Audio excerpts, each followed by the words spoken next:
आप सबको नमस्कार। शुभ संध्या। सार्थक government job point YouTube channel आप सभी लोगों का हार्दिक स्वागत करता है। चैनल पर नए हैं, चैनल को सब्सक्राइब करके वीडियो को लाइक कर दीजिए, शेयर कर दीजिए, बेल आइकन दबा कर रख दीजिए ताकि आपको नोटिफिकेशन मिल जाए और आप उसे शेयर कर पाएं। आरओ के परिणाम को लेकर के विद्यार्थी कुछ ज्यादा ही आशंकित हैं कि ये पेपर आखिर निरस्त होगा कि नहीं होगा।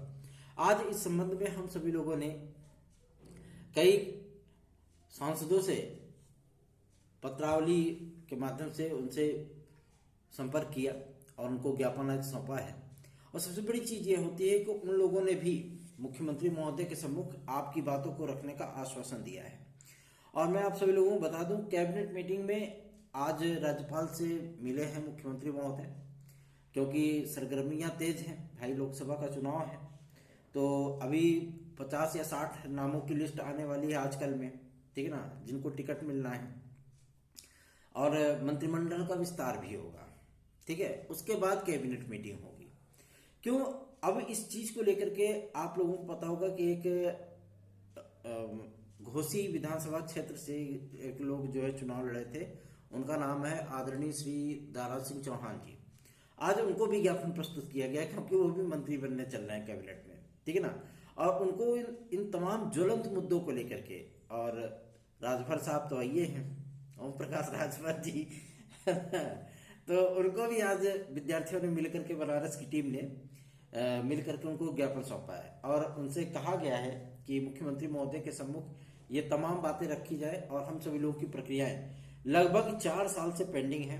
4 साल से हम लोगों को न तो विज्ञापन मिल पाया, न तो शिक्षा सेवा चयन आयोग मिल पाया है।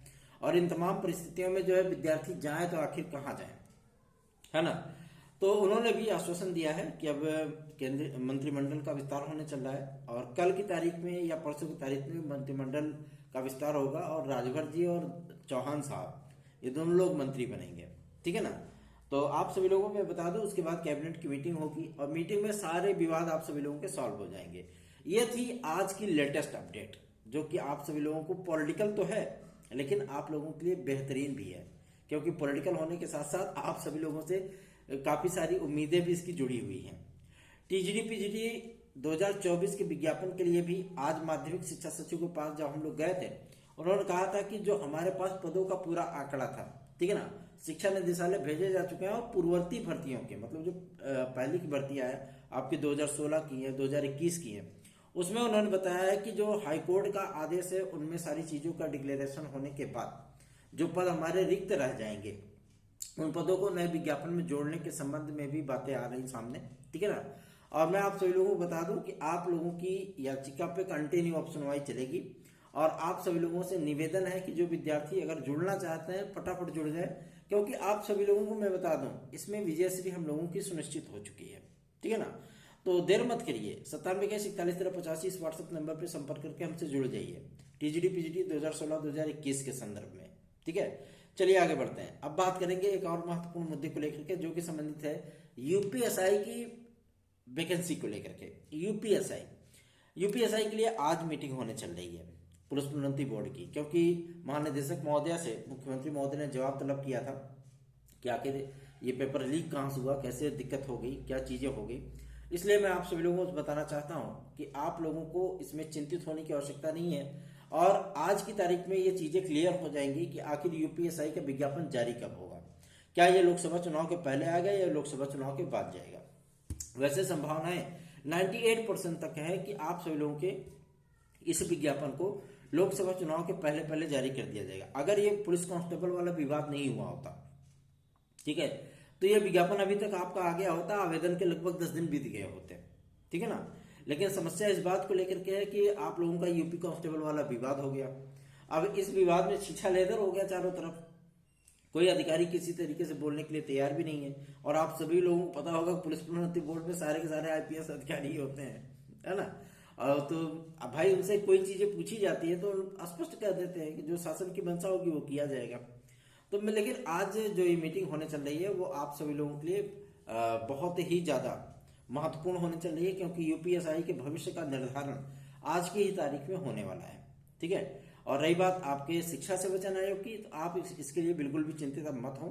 हम लोग यही सोच रहे थे कि आखिर कैबिनेट मीटिंग हो क्यों नहीं रही है, क्योंकि जब विप जारी किया जाता है सारी चीजों को लेकर के कि भाई, मतलब विप से मेरा तात्पर्य वो नहीं कि वोटिंग करने के लिए, ठीक है ना, तो मतलब मुख्यमंत्री महोदय इस बात को आश्वस्त कर देते हैं सभी केंद्र मंत्रिमंडल के समस्त सदस्यों को कि आज आपको रहना है, उपस्थित रहना है, और सारी चीजें डिक्लेयर होने के बाद यहाँ कैबिनेट मीटिंग होने वाली है, इसकी सुगबुगाहट मिल जाती है, ठीक है। लेकिन समस्या इस बात को लेकर के आ रही थी कि रोज कोई ना कोई चीजें हो जाती थी जिसकी वजह से मीटिंग नहीं हो पा रही थी। अब ये चीजें सामने आई कि मंत्रिमंडल का विस्तार होने चल रहा है, इसमें कुछ नए मंत्रियों को सम्मिलित किया जाएगा, मतलब चौहान साहब को और जो है राजभर जी को फिर से मंत्री बनाया जाएगा।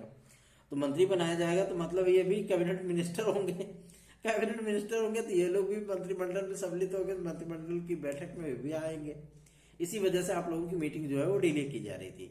आप लोगों को मैं बता दूं कि जितने लोग बनने वाले हैं, क्योंकि ये सारे मुद्दे पूरी पूरी तरीके से स्थानीय हैं और भाई लोकसभा का चुनाव है, तो ये सारी चीजें लेकर के ही चलनी है, इसलिए हम लोगों ने उन लोगों को भी ज्ञापन प्रस्तुत करवाया और आश्वासन दिया है उन्होंने कि आदरणीय मुख्यमंत्री महोदय के सम्मुख आप सभी लोगों की बातों को पूरी मजबूती के साथ रखा जाएगा और कोशिश यही होगी हम सभी लोगों की, आप लोगों की बातों को पूरी तरीके से मनवा लिया जाए, ठीक है। तो चिंतित बिल्कुल मत होइए, सार्थक government job point YouTube channel को सब्सक्राइब करके वीडियो को लाइक कर दीजिए। आज एक भाई ने हमें मैसेज किया था, भैया आज 1 मार्च हो गई, अब जोर लगा दीजिए ताकि LTGIC आ जाए।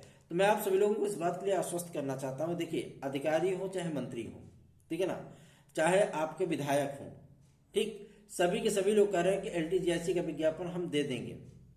लोक सेवा आयोग का अधिकारीगण भी बोल रहे हैं LTGIC का मैटर। आप लोगों को मैं बता दूं, ये विज्ञापन अभी तक आप लोगों का जारी हो गया होता, ये अगर RO वाला विवाद नहीं हुआ होता तो अभी तक ये विज्ञापन आप लोगों का आ गया होता। क्यों? क्योंकि पत्र तो निदेशक महोदय को प्राप्त हो गया ना, निदेशक महोदय को अर्हता लेटर प्राप्त हो गया और उन्होंने लोक सेवा आयोग को प्रेषित कर दिया। अब विज्ञापन इनको जारी करना है, उसमें निदेशक क्या करे, ठीक है ना, और विज्ञापन तो अब लोक सेवा आयोग को जारी करना है। लोक सेवा आयोग इसमें विवादों में उलझा हुआ है RO को लेकर के। तो ये सारी परिस्थितियां भी आप लोगों की क्लियर हो जाएंगी, इसके लिए टेंशन मत लीजिए बिल्कुल भी। और ये अपने दिल दिमाग से बिल्कुल भी ध्यान निकाल दीजिए कि लोकसभा चुनाव की अगर आचार संहिता लग गई तो हमारा LTGIC कैसे आएगा, उसके पहले ही आप लोगों का LTGIC आ जाएगा, टेंशन बिल्कुल भी मत लीजिए, ठीक है ना, चिंतित बिल्कुल मत होइए। सार्थक government job point YouTube channel को सब्सक्राइब करके वीडियो को लाइक शेयर जरूर कर दिया करिए। और एक बात मैं जाते जाते आप सभी लोगों से और कहना चाहूंगा कि इन तमाम परिस्थितियों में आप लोग अपनी तैयारी को बिल्कुल भी प्रभावित मत करिएगा। खासतौर पर जो हमारे यूपी कांस्टेबल के हमारे भाई बहन हैं, या बिहार सुपर TET में भी आज लास्ट डेट है। अगर आप लोग कोई इच्छुक हो वहां पे फॉर्म डालने के लिए, वैसे तो हमारे चैनल पर लगभग जो विद्यार्थी जुड़े हुए हैं वो सिर्फ और सिर्फ जो है उत्तर प्रदेश की भर्तियों से रिलेटेड ही है, इसलिए हम बाहरी भर्तियों की बात ही नहीं कर पाते, ठीक है ना। और अगर कोई भाई बहन हमारे इच्छुक हो कि हम अगस्त में आने वाली भर्तियों में सम्मिलित हों, तो आप वहां पे आवेदन कर सकते हैं। सुपर TET का आज लास्ट डेट है, ठीक है ना, आप आवेदन कर सकते हैं वहां पे। और मैं आप सभी लोगों को जाते जाते एक बात और भी स्पष्ट कर देना चाहता हूं कि TGT PGT 2024 के लिए पदों के अध्याचन को पूरी तरीके से वेरीफाई करके शासन को प्रेषित कर दिया गया है और शासन इसको डिक्लेयर करने के बाद आप सभी लोगों का शिक्षा सेवा आयोग बनने के उपरांत आपका यह विज्ञापन आएगा। मान के चलिए तदर्थ शिक्षकों के समस्त पदों का विज्ञापन होगा, काफी सारे क्राइटेरिया, अधिभार, जो है राहत, नियमावली, उपखंड सब लेकर के तदर्थ शिक्षक आएंगे आपके सामने फाइट करने के लिए, ठीक है ना। तो तैयार हो जाइए एक और महायुद्ध के लिए। क्यों? क्योंकि ये वैकेंसी बड़ी होगी, समस्त पद हैं तो बड़ी वैकेंसी होगी, उसमें कोई डाउट नहीं है। हाँ, TGT PGT 2022 के लिए विद्यार्थी जरूर चिंतित होते हैं भैया पद की संख्या बढ़ी कि नहीं बढ़ी। मैं आप सभी लोगों को बताना चाहता हूँ पदों की संख्या बढ़ी है, इसके लिए आप लोगों को चिंतित होने की आवश्यकता नहीं है, बिल्कुल भी नहीं है, ठीक है ना। और LTA और GIC के लिए भी आपको चिंतित होने की आवश्यकता नहीं है।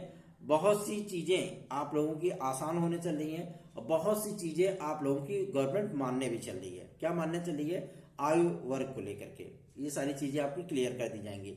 शिक्षा सेवा चयन आयोग आपकी नियमावली क्लियर हो गई, नई नियमावली को मंजूरी मिल गई। सचिव स्तर से अपर सचिव स्तर से जो भी चीजें का क्लियरेंस होना था, माध्यमिक शिक्षा सेवा अधिनियम सारा चीज कैलकुलेशन हो गया, सब अर्हताएं क्लियर हो गई, सारी चीजें डिक्लेयर हो गई। अब विज्ञापन की बारी है, तो विज्ञापन के लिए आप लोगों को ज्यादा चिंतित होने की आवश्यकता नहीं है, बस कल तक का इंतजार और करिए, क्योंकि कल RO के भविष्य पर भी फैसला होना है, ठीक है ना। कल परसों में ROARO के भविष्य पे भी फैसला होना है। 2 तारीख लास्ट डेट है इसकी, उसके बाद सारी चीजों का डिक्लेरेशन हो जाएगा। हो सकता है कि कैबिनेट की मीटिंग में ही ROARO के निरस्तीकरण की उद्घोषणा हो जाए, क्योंकि ये मामला उन मंत्रियों के पास भी पहुंच रहा है जो भावी तौर पे शपथ लेने चल रहे हैं, मतलब चौहान साहब और राजभर साहब। आज विद्यार्थियों ने उनको भी ज्ञापन दिया है, टीम के सदस्यों ने। इसलिए मैं आप सभी लोगों से कह रहा हूं कि आप लोग चिंतित बिल्कुल मत होइए। हम हो हल्ला नहीं करते, लेकिन हम आप लोगों के लिए बेहतरीन और इफेक्टिव कार्य करने में ज्यादा यकीन करते हैं, ताकि आपका कार्य संपादित हो और आपको बेहतरीन परिणाम मिल सके। सार्थक government job point YouTube channel को सब्सक्राइब, वीडियो को लाइक शेयर अवश्य कर दिया करिए। धन्यवाद, शुभ रात्रि। 9721411385 ये मेरा व्हाट्सएप नंबर है। आप इस पे हमें अपनी समस्याएं प्रेषित कर सकते हैं जो कि आपके प्रतियोगी जीवन से संबंधित हो। धन्यवाद।